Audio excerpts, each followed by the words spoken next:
Hello friends, સ્વાગત છે તમારું મારી યુટ્યુબ ચેનલ ધર્મિષ્ઠાની રસોઈમાં। આજે આપણે મગની દાળનો નાસ્તો બનાવીશું, જે એકદમ ઇઝી બનીને તૈયાર થઈ જાય છે અને ખાવામાં ખૂબ જ ટેસ્ટી લાગે છે। તો એકવાર આ રીતે નાસ્તો બનાવીને ટ્રાય કરજો। જેના માટે આપણે અડધો કપ મગની ફોતરા વગરની દાળ લીધેલી છે, જેને આપણે 1 કલાક માટે ગરમ પાણીમાં પલાળીને રાખેલી હતી। તો આપણી દાળ છે તે એકદમ સરસ પલળી ગઈ છે। હવે તેનું પાણી આપણે દૂર કરી અને મિક્સર જારમાં એડ કરી દેસી અને આપણે તેની પેસ્ટ તૈયાર કરી લેસી। તો આપણે 5 ચમચી જેટલું પાણી ઉમેરી અને તેની પેસ્ટ તૈયાર કરી લીધેલી છે। આપણે એકદમ આ રીતની થીક પેસ્ટ તૈયાર કરવાની છે, જેથી જરૂર પડે તેટલું જ આપણે પાણી ઉમેરીશું, વધારે પાણી નથી ઉમેરવાનું। તો હવે આપણે લોટ બાંધવા માટે ઘઉંનો આપણે જે રોટલી માટે રેગ્યુલર વાપરીએ તે લોટ લીધેલો છે, તે આપણે 3 વાટકી લીધેલો છે અને તે જ વાટકીના માપથી 1/4 વાટકી આપણે ચણાનો લોટ અને તે જ વાટકીના માપથી આપણે રવો લીધેલો છે, તે પણ આપણે 1/4 વાટકી જેટલો લીધેલો છે। હવે આપણે તેમાં બીજી વસ્તુ ઉમેરીશું, જેમાં આપણે 2 ચમચી જેટલા સફેદ તલ ઉમેરી દઈશું। ત્યારબાદ આપણે રેડ ચીલી ફ્લેક્સ 1 ચમચી જેટલા ઉમેરી દઈશું। તો આપણે મસાલો નથી ઉમેરવાનો, તેની જગ્યાએ તીખાશ માટે આપણે રેડ ચીલી ફ્લેક્સ ઉમેરેલા છે અને આપણે 1 ચમચી જેટલી કસૂરી મેથીને આ રીતે એકદમ સાવ ભૂકો કરીને ઉમેરી દઈશું, જેનો ટેસ્ટ પણ ખૂબ જ સરસ લાગશે। અને ત્યારબાદ અજમાને આપણે હાથની મદદથી મસળીને ઉમેરી દઈશું, તે પણ આપણે 1 ચમચી જેટલો લીધેલો છે। તો આ રીતે એકદમ મસળીને ઉમેરવાથી તેની ફ્લેવર છે તે એકદમ સરસ આપણા નાસ્તામાં આવશે। ત્યારબાદ આપણે તેમાં હળદર ઉમેરી દઈશું, તો 1 ચમચી જેટલી હળદર ઉમેરીશું અને આપણે 1 ચમચી જેટલું મીઠું ઉમેરી દઈશું અને ત્યારબાદ આપણે મોણ માટે 2 ચમચી જેટલું તેલ ઉમેરી દઈશું અને ત્યારબાદ આપણે એકદમ સરસ બધું જ મિક્સ કરી અને મોણ આપી દઈશું એકદમ, એટલે લોટ છે અને રવો છે તે એકદમ સરસ આપણો કરકરો થઈ જશે અને આ રીતે એકદમ સરસ આપણે મિક્સ કરી અને મોણ આપવાનું છે, મુઠ્ઠી પડે એ રીતનું આપણે મોણ આપવાનું છે। જો જરૂર લાગે તો તેમાં આપણે તેલ ઉમેરી દેવાનું, પણ આ રીતે 2 ચમચી તેલમાં એકદમ સરસ આપણું મોણ છે તે અપાઈ જશે। તો આ રીતે તમે જોઈ શકો છો, આપણે મુઠ્ઠી વાળીએ તો એકદમ ભેગું થઈ જાય એ રીતનું આપણે આ રીતનું મોણ આપીને તૈયાર કરવાનું છે। તો આ રીતે મોણ અપાઈ જાય ત્યારબાદ આપણે તેમાં જે આપણે તૈયાર કરેલી જે આ દાળની પેસ્ટ છે તેને ઉમેરી દઈશું।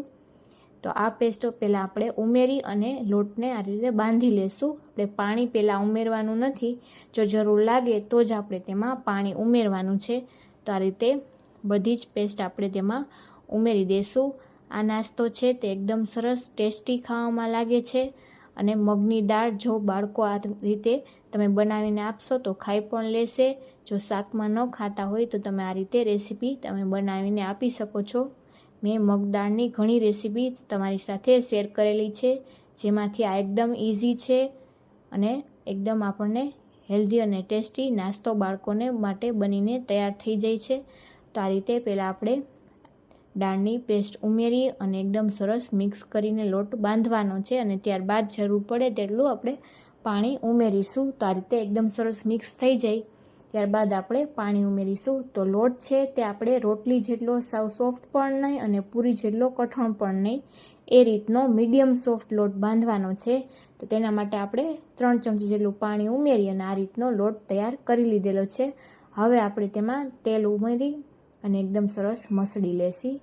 તો આ રીતે જેટલો મસળાશે લોટ તેટલું જ આપણો નાસ્તો છે તે એકદમ સરસ ક્રિસ્પી બનીને તૈયાર થશે। તો આ રીતે તેલથી એકદમ સરસ મસળી અને આપણે તેને રેસ્ટ થવા દેશી। તો આપણે 10 મિનિટ જેવું તેને ઢાંકીને રેસ્ટ થવા દેશી। ત્યારબાદ આપણે તેની પૂરી વણીશું। તો 10 મિનિટ બાદ આપણો લોટ છે તે એકદમ સરસ રેસ્ટ થઈ ગયો છે। હવે ફરીથી આપણે તેને થોડો મસળી લેશી। તો એકદમ આપણો લોટ છે તે પૂરી માટે પરફેક્ટ છે। હવે આપણે તેના લુવા વાળી લેશી। તો આપણે મોટી સાઇઝના આ રીતના લુવા વાળવાના છે। તો એક સરખા આપણે આ રીતે મોટી સાઇઝના લુવા તૈયાર કરી લેશું। આ રીતે પ્રેસ કરતા જઈ અને આ રીતે ગોળણા તેના કરી લેશું મોટા। તો આ રીતે બધા જ લુવા આપણે આ રીતે પ્રેસ કરી અને તૈયાર કરી લેશું। તો એકદમ ઝટપટ છે, તે 5 થી 10 જ મિનિટમાં બનીને આપણો આ નાસ્તો છે તે તૈયાર થઈ જાય છે। તો સવારની ચા સાથે કે તમે બાળકોને સાંજના નાસ્તામાં કે તમારે જો ટ્રાવેલિંગ પર લઈ જાવ હોય તો પણ તમે આ રીતે નાસ્તો બનાવીને તૈયાર કરી શકો છો અને તમે સ્ટોર કરીને રાખી શકો છો. તો હવે આપણે આ રીતે તેલથી પાટલું વેલણ ગ્રીસ કરી અને આ રીતે રોટલી આપણે મોટી સાઈઝની વણવાની છે. તો રોટલી છે તે આપણે એકદમ પતલી નથી વણવાની અને બહુ જાડી પણ નહીં, એ રીતની આપણે મીડિયમ સાઈઝની રોટલી વણીને તૈયાર કરવાની છે. તો આ રીતે ઇઝીલી વણીને તૈયાર થઈ જાય છે. તો આ રીતે તેલ લગાવી અને આપણે મીડિયમ સાઈઝની રોટલી વણી લેશું. રોટલી એકદમ પતલી હશે તો એકદમ ચવડ થઈ જશે આપણો નાસ્તો, તો એકદમ પતલી આપણે નથી કરવાની. આ રીતની મીડિયમ થીક એવી આપણે રોટલી વણવાની છે. તો એકદમ સરસ આપણી રોટલી આ રીતની વણાઈને તૈયાર થઈ જાય ત્યારબાદ આપણે તેને કટ કરી લેશું. તો તમે કોઈ પણ ચાકુ કે કટરની મદદથી તેની આ રીતે સાઈડનો ભાગ છે તે આ રીતે કટ કરી અને ફરીથી આપણે તેને લોટમાં ઉમેરી દઈશું, જેથી કરીને આપણે એક સરખો આપણો નાસ્તો છે તે બનીને તૈયાર થાય. તો આ રીતે આપણે સાઈડ છે તેની લઈ અને ફરીથી તેને લોટમાં ઉમેરી દઈશું અને આ રીતે ફરી વણી અને એક સરખું આપણે બધી સાઈડ કરી લેશી અને ત્યારબાદ આપણે કટરથી કટ કરી લેશી. તો આપણે ચોરસ શેપમાં આ રીતે કટ કરી લેશું. તમારે જે રીતના ટ્રાયેંગલમાં કે તમારે ડાયમંડ શેપ જે રીતના તમારે નાસ્તો બનાવવો હોય તે રીતનો આ રીતે કટ કરી લેવાના. તો આ રીતે આપણે આજે ચોરસ શેપમાં કટ કરી અને ત્યારબાદ આ રીતે ફોકની મદદથી ક્રેક કરી લેશી, જેથી કરીને તેલમાં છે તે આપણો નાસ્તો ફૂલાય નહીં. તો આ રીતે બધામાં ક્રેક કરી લેશું અને ત્યારબાદ આપણે તેલમાં તેને તળી લેશું. તો તેલ મેં પહેલેથી જ ગરમ કરવા માટે મૂકી દીધેલું છે. તો હવે આપણે આ રીતે બધા જ આપણા આ રીતે નાસ્તાને વણીને તૈયાર કરી લીધેલા છે. તમે જોઈ શકો છો આ રીતના આપણે બધા જ તળી અને તૈયાર કરવાના છે. તો આપણું તેલ છે તે મીડિયમ ગરમ થઈ ગયું છે. ત્યારે જ આપણે તેમાં આ રીતે નાસ્તાને એકવારમાં જેટલો આવશે તેટલા ઉમેરી દઈશું પીસ અને ત્યારબાદ તેને આપણે થોડી વાર તેની જાતે જ થવા દઈશું. તો આ રીતે એકવારમાં જેટલા સમાય તેટલા ઉમેરી અને તેને થવા દેવાના. એકદમ સરસ તેલમાં ઉપર આવવા માંડે ત્યારબાદ જ આપણે તેની સાઈડ ચેન્જ કરીશું. તો આ રીતે થોડા થઈ જાય ત્યારબાદ આપણે બંને સાઈડથી ગોલ્ડન બ્રાઉન થાય ત્યાં સુધી આપણે તેને તળી લેશું. તો મીડિયમ ગેસની ફ્લેમ પર જ આપણે તળીશું, જેથી એકદમ સરસ આપણા નાસ્તો છે તે ક્રિસ્પી બનીને તૈયાર થાય, અંદરથી પણ કાચો ન લાગે અને એકદમ સરસ કડકડો બને. તેના માટે આપણે આ રીતે એક સાઈડથી થઈ જાય ઉપર તેલમાં તરવા લાગે ત્યારબાદ જ આપણે તેની આ રીતે સાઈડ ચેન્જ કરી થોડી વારે બંને સાઈડ આપણે ચેન્જ કરી અને તળી લેવાની છે. તો આ રીતે 5 મિનિટ જેવું આ રીતે બંને સાઈડથી સાઈડ ચેન્જ કરીને આપણે તળી લેશું. તો એકદમ સરસ છે તે ગોલ્ડન બ્રાઉન કલરના આપણા નાસ્તો છે તે બનીને તૈયાર થઈ જશે. તો તમે જોઈ શકો છો કે હવે બબલ્સ પણ આવતા બંધ થઈ ગયા છે અને નાસ્તો છે તે આપણો એકદમ સરસ તળાઈને તૈયાર થઈ ગયો છે. તો આ રીતે તેલ આપણે નિતારી અને પ્લેટમાં લઈ લેશું અને એ જ રીતે આપણે બીજો પણ તૈયાર કરેલા આ નાસ્તાને તળી લેશું.